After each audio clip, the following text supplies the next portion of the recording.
Hello, welcome back to another Wee Bit Different video. Today's video is going to be sleeper running backs that you shouldn't be sleeping on and or should wake up a little bit on. If you have been watching for a little bit, you know what I like to do. I just like to get straight in the video. So let's get going. First running back we're going to be talking about today. By the way, we're on Fantasy Pros rankings again. Let's see where you at. Tony Pollard. A lot of people are well aware of this guy's abilities and his skill and his talent.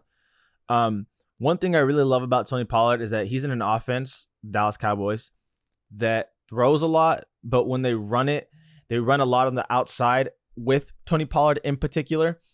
And it's something that he does really well. When you put Tony in open space, he can really get going. He can make defenders miss. And he's really, really, really fast.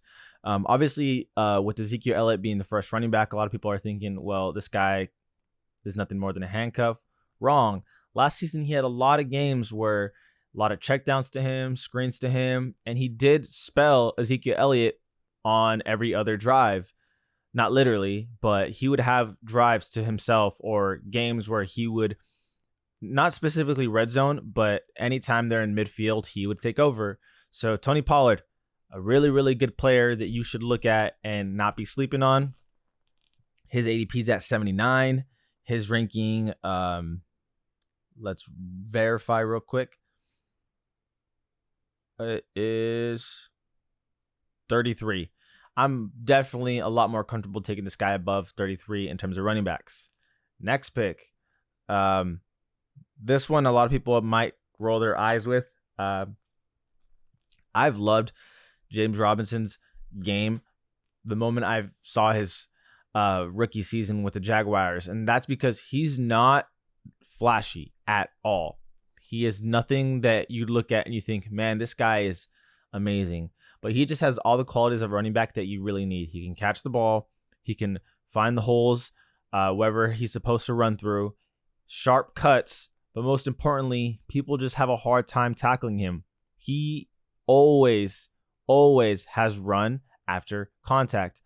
Doesn't stop there. This guy's definitely a brick wall, and in the red zone in particular, I think he'll rack up a lot of rushing touchdowns. Obviously, with Travis Etienne being there, it's going to be a lot harder to have a 3-down back roll, and I don't think that's realistic. But he's still listed as the starting running back on the Jaguars for a reason, and at least I'm under the impression that he's definitely going to have a solid role, especially from what he's done in the first 2 seasons. If you're concerned about him coming back from his injury, I understand that, but I think it's a little, not delusional. I think it's a little, I'm just going to say wrong to assume that this guy won't at least have a strong, and I mean really strong, red zone role.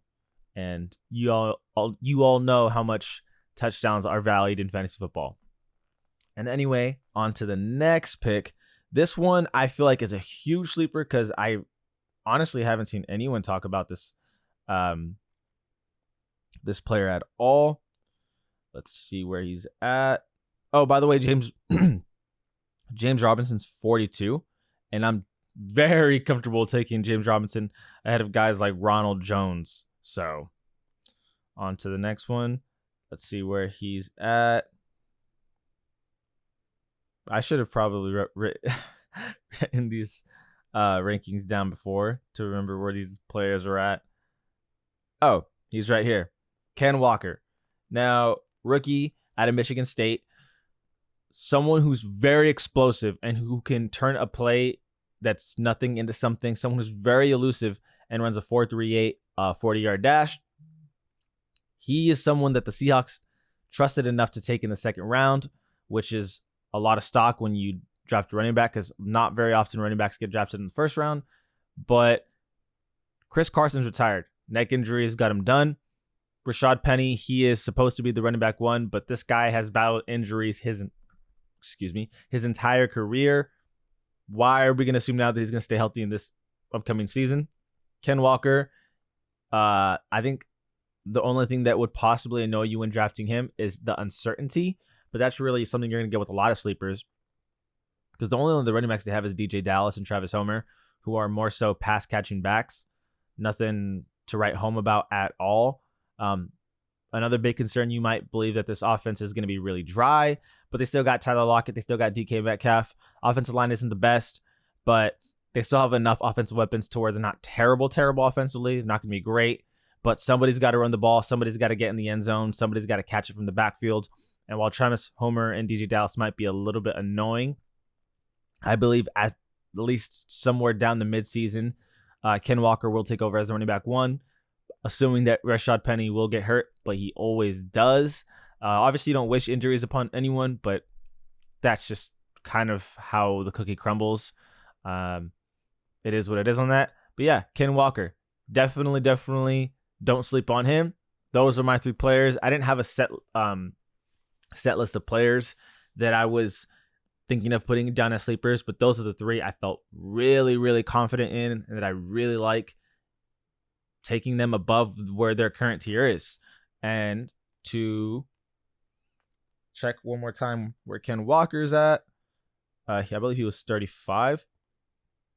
Yeah, he was 35. So Tony Pollard, Ken Walker, James Robinson, my favorite of the 3. Honestly, I don't really have one. I'd say they're all really good sleepers. I feel like the best safety net of the 3 is either Tony or James, because I just feel like no matter what, Tony Pollard is going to have a strong role.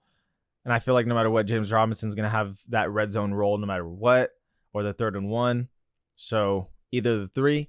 But yeah, that makes today's video short and sweet. I didn't intend on it being short, but I feel like these are the running backs that are the biggest sleepers in my opinion. But there you have it. This is Ollie Been Different on We've Been Different, and we out.